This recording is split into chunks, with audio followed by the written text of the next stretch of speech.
বন্ধুরা, আশা করি সকলে অনেক বেশি ভালো আছেন। আজকের এই ভিডিওতে আমি আপনাদেরকে চমৎকার একটা বিষয় শেয়ার করতে যাচ্ছি। আশা করি ভিডিওটা কন্টিনিউ করবেন এবং প্রথম থেকে শেষ পর্যন্ত দেখবেন ছোট্ট এই টিউটোরিয়ালটি। তো বন্ধুরা, একটা কথা বলতে চাই, আপনি যদি এই চ্যানেলে নতুন দর্শক হয়ে থাকেন অবশ্যই আমাদের চ্যানেলটা সাবস্ক্রাইব করবেন, পাশে থাকা বেল আইকনটা অবশ্যই প্রেস করে বাজিয়ে দিতে ভুলবেন না, কারণ এই চ্যানেল থেকে প্রতিনিয়ত YouTube related tips and tricks, earning tips and tricks এবং অ্যান্ড্রয়েড বিভিন্ন টিপস অ্যান্ড ট্রিক্স দেওয়া হয়ে থাকে, যা আপনাদের অনেক উপকার আসে। তো বন্ধুরা, আজকের এই ভিডিওতে আমি আপনাদেরকে দেখানোর চেষ্টা করব কিভাবে রবি এবং এয়ারটেলের টাকাগুলো ইজিতে ট্রান্সফার করতে পারেন। অনেক সময় দেখা যায় যে হঠাৎ করে আপনার ফোনে ব্যালেন্স নেই, সেক্ষেত্রে আপনার ফ্রেন্ডের ব্যালেন্স আছে, সেক্ষেত্রে আপনার ফোন থেকে ফোন দিতে হয়, সেক্ষেত্রে কিন্তু আপনি আপনার ফ্রেন্ডের ব্যালেন্স নিয়ে কিন্তু ফোন দিতে পারবেন আপনার ফোনে ইজিতেই, সাথে সাথে আপনার ফোনে নিয়ে যেতে পারবেন এবং ফোন দিতে পারবেন। তো আজকের এই ভিডিওতে আমি আপনাদেরকে কন্টিনিউ করার চেষ্টা করব কিভাবে আপনারা এয়ারটেল এবং রবি থেকে সহজে আপনাদের ফোনে ট্রান্সফার করতে পারেন ব্যালেন্সগুলো। তো আশা করি ভিডিওটা কন্টিনিউ করবেন, প্রথম থেকে শেষ পর্যন্ত অবশ্যই দেখবেন। চলুন তাহলে ভিডিওটা শুরু করা যাক। লাল রঙের যে সাবস্ক্রাইব বাটন আছে সেটা সাবস্ক্রাইব করে নেবেন এবং পাশে থাকা বেল আইকনটা অবশ্যই প্রেস করে বাজিয়ে দিবেন।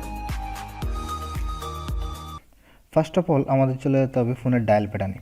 তো সিম্পলি আমরা চলে আসলাম ফোনের ডায়াল প্যাটার্নে এবং ফোনের ডায়াল প্যাটার্নে চলে আসার পর আপনাদেরকে ছোটো কয়েকটা টাইপ করতে হবে, সেটা হলো *140#। এতটুকু আমাদের অবশ্যই টাইপ করতে হবে, *140#। অবশ্যই কোডটা একটু মনে রাখবেন এবং এটা চাপার পর আপনাদেরকে ডায়াল করতে হবে যে সিমে আপনার রবি অথবা এয়ারটেল লাগানো আছে। আমি রবি থেকে দেখাচ্ছি এবং এয়ারটেলটা সেম একই প্রসেস, শুধু রবির জায়গায় এয়ারটেল নাম্বারটা দিলেই হবে।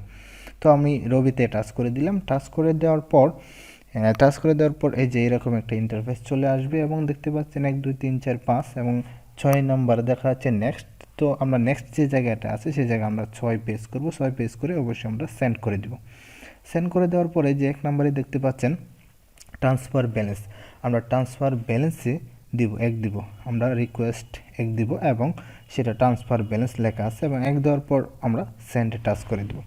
সো সেন্ডে টাচ করে দেওয়ার পর দেখেন enter amount to the transfer, আমি কয় টাকা নিব সেটা আমাদেরকে ট্রান্সফার করতে হবে। তো সিম্পলি ধরেন আমি 50 টাকা দিয়ে দিলাম, enter the amount to the transfer, আমি 50 টাকা দিয়ে দিলাম। দেওয়ার পর আমাদেরকে সেন্ড করতে হবে।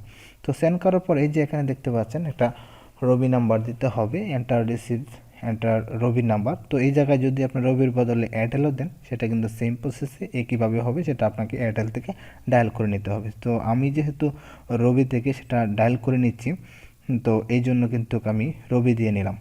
তো আপনারা অবশ্যই সেটাকে এয়ারটেল দিয়ে নেবেন। তো আমি একটা রবি নাম্বার দিয়ে দিলাম। রবি নাম্বার দেওয়ার পর আমি সেন্ড করে দিয়ে দিলাম এবং সেন্ড করে দেওয়ার পর দেখতে পাচ্ছেন has been approve and confirmation, একটা SMS দেবে এবং SMS এর মাধ্যমে কিন্তু আপনার সেই টাকাটা আপনার ব্যালেন্সে অবশ্যই যোগ হয়ে যাবে খুব দ্রুতই। তো আশা করি ভিডিওটা আপনাদের অনেক ভালো লেগেছে। যদি ভালো লাগে থাকে অবশ্যই লাইক কমেন্ট শেয়ার করবেন। এই চ্যানেলে নতুন দর্শক হয়ে থাকলে আমাদের চ্যানেলটা সাবস্ক্রাইব করে পাশেই থাকবেন। ধন্যবাদ সকলকে, সকলে ভালো থাকবেন।